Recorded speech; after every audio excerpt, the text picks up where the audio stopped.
Welcome to our channel. আপনারা সবাই কেমন আছো? আর এখন বাজে 5:17। তাদের সবাইকে গুড মর্নিং। আর আমি সকাল 5টার দিকে উঠে গেছি, তো ভাবছি প্রথমে ঘরটা ঝাড় দিয়ে দিই। ঘর ঝাড় দিয়ে আর এখন বেরিয়ে পড়ো মর্নিং ওয়াকে। তারপরে ওখান থেকে এসে এগুলো ঝাড় দিব। আর এখানে কুকুরগুলো খেলা করছিল, আমি বেরিয়ে পড়েছি মর্নিং ওয়াকে। চলো মর্নিং ওয়াক থেকে ঘুরে আসি। সকালবেলা মর্নিং ওয়াক করতে বেরিয়েছি, 20 মিনিট হাঁটবো, তারপর চলে যাবো বাড়ি। আমার বড়া মাছ হবে।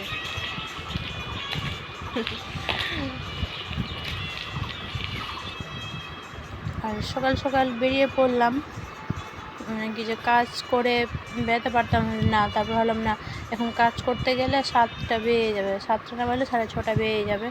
তো অত বেলা করে ইচ্ছে করবে না যে ঘুরে আসি।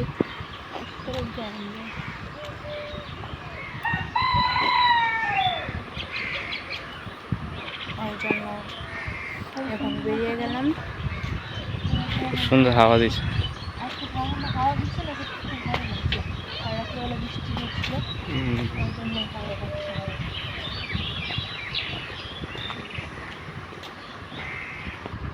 তো এই যে দেখো, এদিকে মেলার এগুলো খাট বিক্রি হচ্ছে। এদিকে আমরা এটা দিয়ে যাচ্ছি বাড়ি। মানে 30 মিনিট হাঁটি সকালে, প্রত্যেক দিন সকালে। আর আজকে আমি আজকে আমার ডেলি রুটিন শেয়ার করব, যে আমি প্রেগনেন্সি চলাকালীনে মানে সকাল থেকে রাত পর্যন্ত কি কাজ করি। তো চলো যাওয়া যাক। এই যে বৃষ্টি হয়েছিল কাল রাতে, তো এখানে জল জমে গেছে।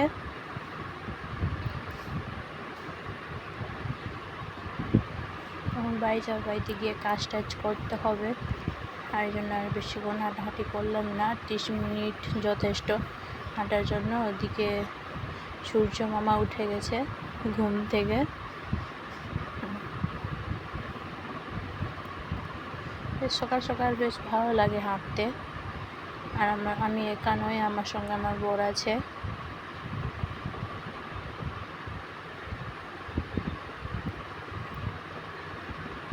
আগে আমরা আম খেতে যেতাম কি না, গাছের যেগুলো সর থাকে সেগুলো সরের উপরে বসে থাকতাম গাছের গোড়ায়, কি সুন্দর লাগতো।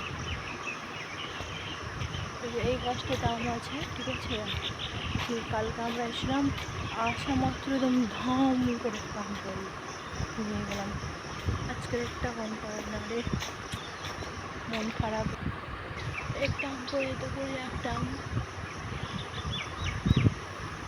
শুধু একটা আম হয়। দেখো আম গাছে, এই গাছে আম কালকে একটা ঝম করে পড়েছিল আম, তো তুলেছিলাম। মিষ্টি লেগেছিল আমটা খেতে।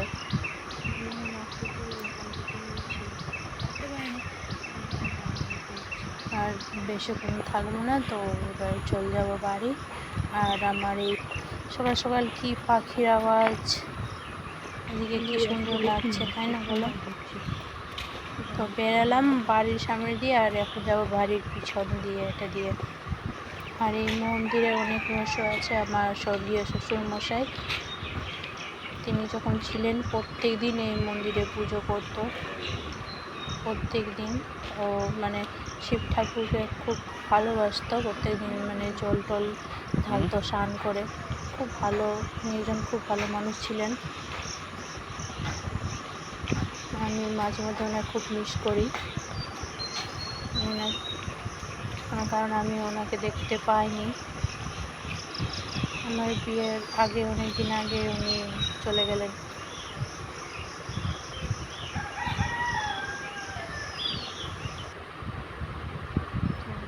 চলো বাড়ি চলে এসেছি। এবার পুরো এগুলো ঝাড়ঝাঁটা দিই পুরো উঠোন।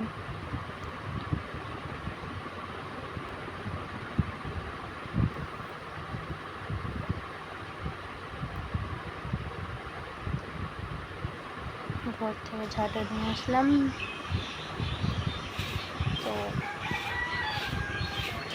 এটা ছোটো ঝাঁটাতে অসুবিধা হচ্ছিলো ঝাড় দিতে, অনেক ঝুঁকতে হচ্ছে, তো তাই আমি বড় মশাইকে বললাম যে আমাকে বড় ঝাঁটা দাও, আমি ওটা ঝাড়িয়েছি। ঠিক আছে, তো ওই যে বড় ঝাঁটা এনে দিলেন। আমি তাড়াতাড়ি করে ঝাঁটটা দিয়ে দিচ্ছি। এখন আরও কাজ রয়েছে।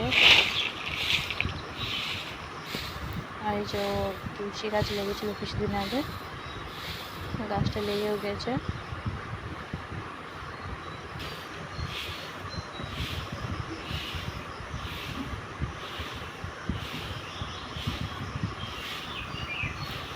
আর আমার এই প্রেগনেন্সি চলাকালীন আমার বর অনেক হেল্প করে কাজে। আমি শুধু বসে বসে রান্নাটা করি আর সব কিছু ওটা দিয়ে এটা দাও, এনে ওটা দাও, ও আমাকে অনেক হেল্প করে। আমি এতদিন বাবার বাড়িতে ছিলাম,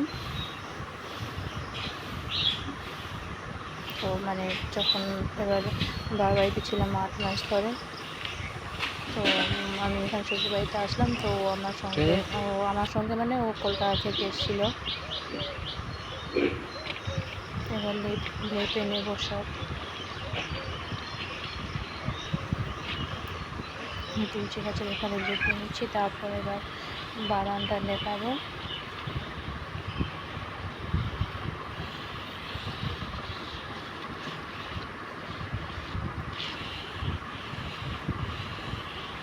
আর থালা বাসন কাল রাতেই আমার বর মেজে দিয়েছিল। সকালে যেগুলো কাজ করে আমি এগুলো করে নিচ্ছি তাড়াতাড়ি করে। তারপরে এখন রুটি করতে হবে। ব্রাশ ট্রাশ করে চলো ব্রাশটা করে দিচ্ছি।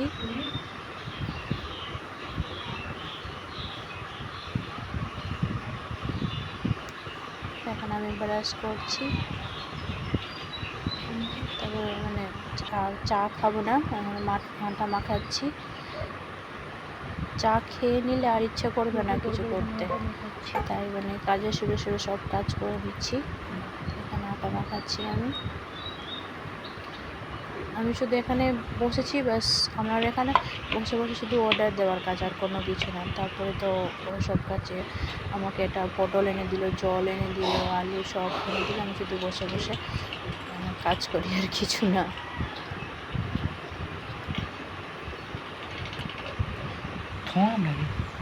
রুটি করব আর আলু আর পটলের ভাজা করব।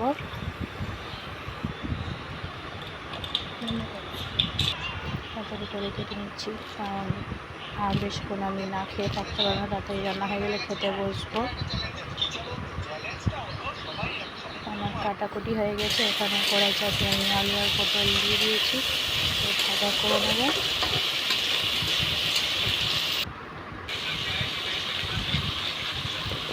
হলুদ আর কাঁচা লঙ্কার ফোড়ন দিয়েছিলাম এর মধ্যে, আর কোনো কিছু লাগবে না, ব্যাস হয়ে যাবে। তো চলো এখানে রুটি বেয়ে নিচ্ছি আমি।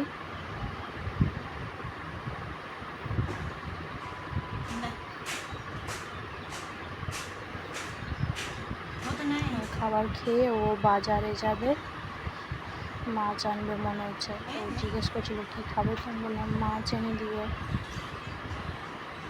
আমার এখানে রুটি আর ভাজা করা হয়ে গেছে। খেয়ে বাজার গেছিলো, বাজার থেকে মাছ আনলো, ওই ধুলো মাছ আনলে ওই ধোয়। তো বলছে যে তুমি আর মাছে হাত দিও না, আমি যখন মাছ ধুয়েছি তো দাও, আমি মাছটা ভেজে নিচ্ছি। তো নুন হলুদ এগুলো মাখিয়ে দিচ্ছে। কড়াই তেল গরম হয়ে গেছে। আমার বর কিন্তু রান্না না করলেও খুব সুন্দর মাছ ভাজতে পারে, কড়া করে মাছগুলো ভেজেছিল। তো এক এক করে সবগুলো মাছ দিয়ে দিবে।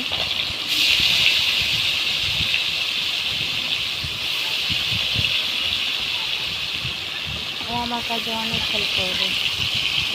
ও পাশে থাকলে আর কাউকে লাগে না আমার।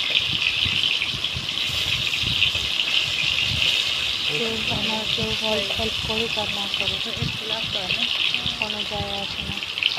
বা আমার বাড়িতে ছিলাম তো মা তো জানে, মা তো মায়ের মতো হয়,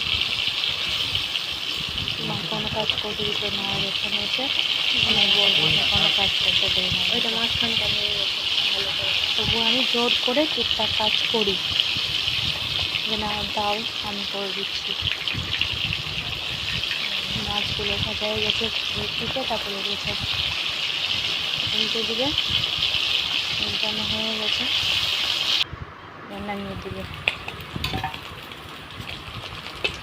এরকম করে রেখে দেবে, তেলটা পড়ে যাক কিছুক্ষণ, 2 মিনিট রেখে দেবে, 2 মিনিট একটা না, 1 সেকেন্ড রেখে দেবে, তেলটা ঝরে পড়ে যাবে, বুঝলে? আর আস্তে রাখার রাখবে, দেখবে মাছ যখন পুরো ভাজা ফেলা যাবে না লাল লাল, রাখার সাউন্ডটাই আলাদা রাখবে। সত্যি কড়া করে মাছ ভাজা করছে, কত সুন্দর লাগছে। এটা ওগুলো মাছটা ওই তেলে আবার মাছ দিয়ে দিল।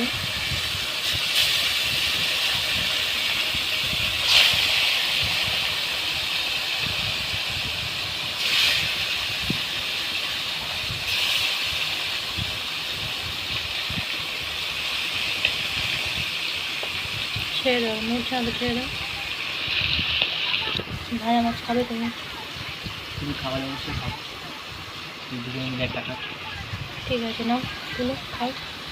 গরম আছে না, কটা করে মাছ দিয়েছে দেখো। আর এখানে আমি ভাত বসিয়ে দিই, ওই ভাত বসালো। আর মশলা, ওখানে মশলা কষানো হচ্ছে, আলুও ভাজা হয়ে গেছে। এবার আলু দিয়ে দিব, তার মধ্যে আলু মশলা এবার একটুখানি কষিয়ে তারপরে